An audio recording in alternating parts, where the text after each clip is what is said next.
Saudara, kasus korupsi di PT Timah merupakan fenomena gunung es di mana penyalahgunaan izin usaha pertambangan belum sepenuhnya terkuak. Berdasarkan perhitungan Kejagung menyebut kerugian negara atas kasus yang terjadi pada 2015 hingga 2022 ini mencapai 271 triliun rupiah dan telah menetapkan 21 orang tersangka. Tak lama menetapkan tersangka, Kejagung juga memblokir 66 rekening dan menyita 187 bidang tanah, 55 unit alat berat, 16 unit mobil. Dan terbaru, Kejagung kembali menyita sebuah rumah di kawasan Serpong, Banten milik salah satu tersangka. Belum optimalnya pengawasan pemerintah hingga penegakan hukum yang cenderung pro pelaku bisnis. Jadi akar masalah korupsi di bidang pertambangan. Lantas seperti apa solusi membasmi kasus yang kerap terjadi di bidang pertambangan ini? Kita akan ulas usai tayangan berikut.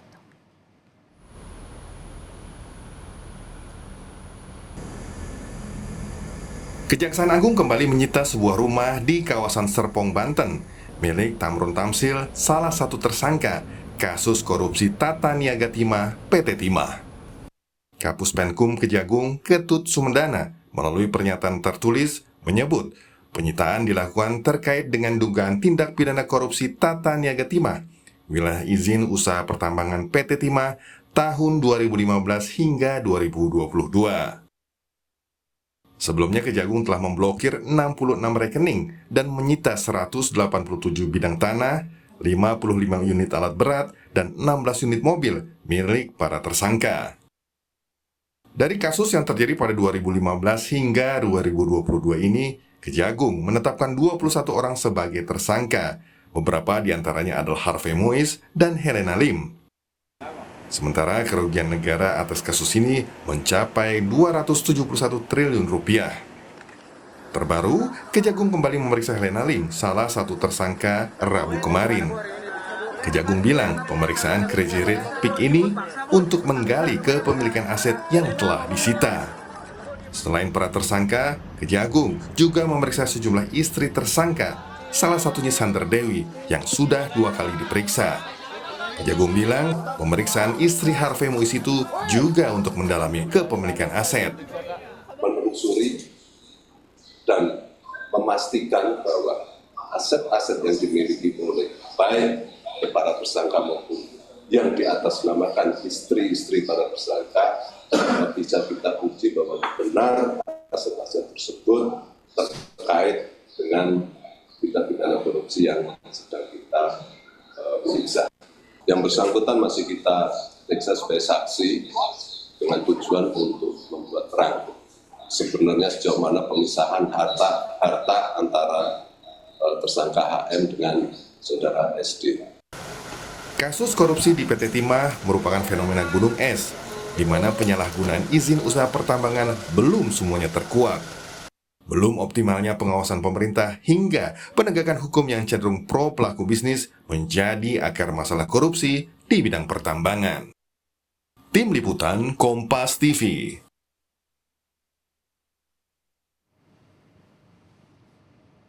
Saudara, kasus korupsi di PT Timah merupakan fenomena gunung es di mana penyalahgunaan izin usaha pertambangan belum sepenuhnya terkuak. Tak hanya korupsi, dugaan tindak pidana pencucian uang atau TPPU menyertai kasus yang kerap terjadi di bidang pertambangan ini.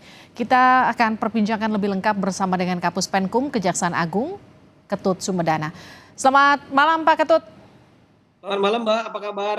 Kabar baik Bapak. Bapak, apa yang bisa digali dari pemeriksaan tersangka dan juga saksi yang terakhir ini, Sandra Dewi? Adakah potensi tersangka akan bertambah?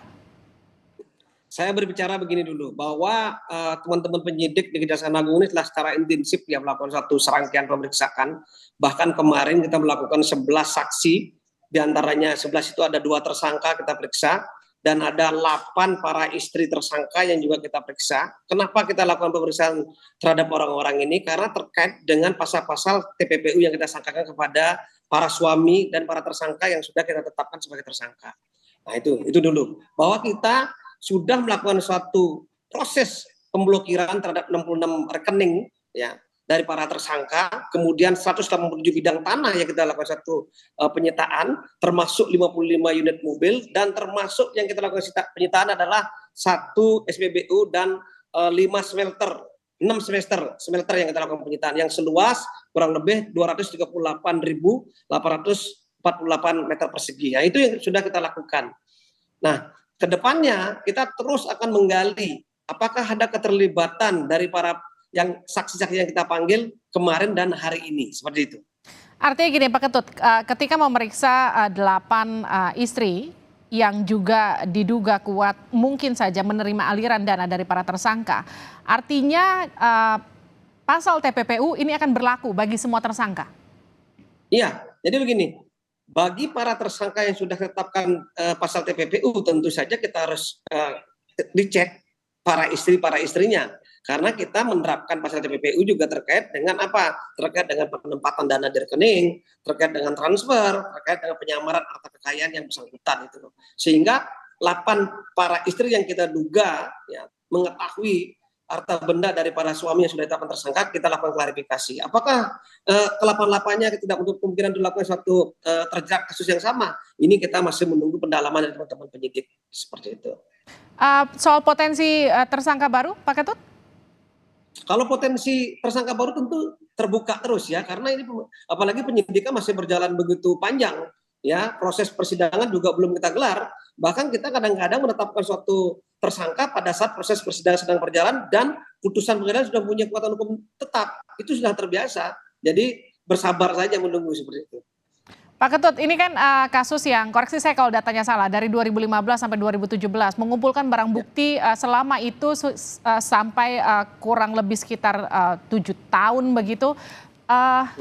Kesulitannya apa? Begini, ini bukan berarti bahwa perkaranya cukup lama menjadi sulit, tidak. Tetapi justru kita baru mengungkap perkara ini kurang lebih 1 tahun, 1,5 tahun sebelumnya ya. Apakah akan menjadi kesulitan pada penyidik dalam mengungkap perkara ini? Saya kira tidak ada kesulitan karena perkara ini kan berjalan terus sampai saat ini pun juga ada satu kegiatan penambangan ilegal di sana seperti itu. Cuma yang menjadi permasalahan adalah harta-harta ini apakah masih ada di Indonesia atau mereka sudah menyembunyikan keluar atau seperti apa, aset tracingnya yang menjadi kesulitan kita sebenarnya. Nah ini ngomongin harta seperti yang tadi Pak Ketut barusan bilang, ini kan kalau data yang kita terima, koreksi saya datanya kalau salah Pak Ketut, ini kan sudah ada 66 rekening yang diblokir, ada 187 tanah ya, ada 55 alat berat, 16 unit mobil. Ada lagi nggak data yang kemudian atau aset para tersangka yang ditambah yang disita Kejagung dari pemeriksaan terakhir? Ada, kemarin rumah kita menyita serpong ya, rumah mewah yang kita sita dari milik salah satu tersangka, dan kemudian tadi tambahan ada 6 smelter yang kita sita termasuk 1 SPBU yang belum tadi datanya 4 seperti itu. Oke, dari konfirmasi harta yang kemarin dilakukan Kejagung terhadap para istri dengan dugaan pasal TPPU, penyertaan pasal TPPU, apa saja kemudian harta-harta yang belakangan akan kembali disita oleh Kejagung yang diduga terkait dengan aliran TPPU itu, Pak Ketut? Tentu gini, kita tidak berhenti sampai di sini karena kerugiannya cukup besar, justru kita akan terus berjalan, bahkan aset tracing ini bisa saja dilakukan pada saat kita melakukan penuntutan, bahkan setelah perkaranya ingkrah semua pun kita bisa melakukan recovery aset. Jadi tidak berhenti sampai di sini, tapi teman-teman terus bergerak, apalagi kita sudah punya badan pemulihan aset, jadi lebih mudah untuk melakukan aset tracing dan bekerja sama dengan teman-teman penyidik seperti itu. Pak Ketut, kalau kita bicara soal apa yang terjadi sekarang soal kasus korupsi di Tata Niaga Timah, ini kan salah satu dugaannya karena memang belum optimal pengawasan pemerintah sampai penegakan hukum yang memang cenderung dianggap pro pelaku bisnis itu jadi akar masalah korupsi di bidang pertambangan. Menurut Pak Ketut lagi apa yang perlu diperbaiki dari kasus yang bisa dikatakan sangat menggemparkan ini dengan total kerugian 271 triliun? Kalau saya lihat sih ini pengawasan sebenarnya ya, pengawasan yang tidak intensif dilakukan oleh teman-teman yang yang membidangi masalah ini. Ada ESDM di sini kan, ada juga BUMN ada di sini kan, ada juga pemerintah dalam hal ini ya. Ini pengawasan yang tidak intensif sehingga ada pembiaran seolah-olah sekian tahun proses yang ilegal ini bisa berjalan seperti itu. Kalau menurut saya pengawasan saja sih. Pengawasan dan tentu leadership dibutuhkan dalam hal pengelolaan tambang-tambang di Indonesia ini sangat banyak sekali ya, termasuk nikel, termasuk batu bara dan sebagainya, termasuk emas. Ini perlu leadership yang kuat ya. Kedepannya makanya Pak Jaksagung akan berpikir bagaimana kedepannya kita menata kelola baik ini seperti apa kedepannya, baik dari sisi perizinan, proses pengelolaan, ya dari sisi rehabilitasi lingkungan dan sebagainya. Ini perlu perlu kerjasama kita bersama sebenarnya. Oke Pak Ketut, saya mau kembali ke soal TPPU. TPPU yang kemudian belakangan terakhir kemarin diperiksa 8 orang istri oleh Kejaksaan Agung. Karena biasanya kalau pola TPPU nih Pak Ketut kan yang kita ketahui itu kan nggak cuma tersangka tapi keluarga, ada juga orang ketiga yang juga biasanya dijadikan tempat untuk penitipan harta. Nah ini apakah kemudian Kejagung juga ikut menelisik si dugaan orang ketiga ini? Artinya tidak cuma istri atau keluarga yang ikut diperiksa tapi juga orang lain? Pola-pola TPPU yang kita sudah sering kita lakukan ya, ada namanya follow the money, kemana aliran uang tersebut. Ya, follow the money.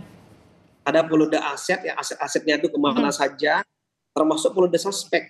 Suspect itu tidak hanya orang-orang yang berkaitan dengan darah atau berkaitan dengan kekeluargaan dengan mereka, juga terkait dengan orang-orang terdekat mereka. Goalkeeper juga bisa terjadi seperti itu. Gitu. Ini kita akan terus lakukan pendalaman-pendalaman, ya, terus akan lakukan satu pengejaran, terus akan melakukan suatu pencarian terhadap aset-aset dari para pelaku tindak pidana yang kita duga TPPU itu seperti itu. Pak Ketut, kita kan juga dengar soal tadi ada prediksi terbuka kemungkinan terjadinya ada penambahan tersangka baru katakan gitu. Sebetulnya apakah memang ada tersangka baru dan hanya saja belum dipublikasikan oleh Kejagung? Begini, kita Puspenkom ini begini, tugasnya itu mempublikasikan yang sudah ada. Kalau memprediksi, saya pikir itu tidak ada di kita ini ya. Bukan, maksud saya gini, sudah ada suspek yang ditetapkan sebagai tersangka tapi belum diumumkan karena soal penambahan tersangka baru ini kan isunya sudah lama tapi masih belum terungkap sampai sekarang.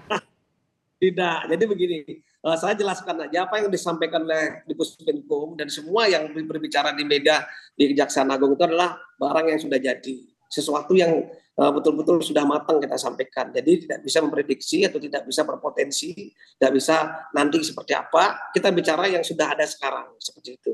Artinya jadi memang masih belum ada penambahan tersangka baru ya? Belum. Kita akan menunggu nanti di penggalian di keterangan teman-teman para saksi ke depannya seperti apa. Baik, terima kasih Pak Ketut sudah bergabung bersama kami di Sapa Indonesia Malam. Sehat-sehat selalu Pak. Terima kasih.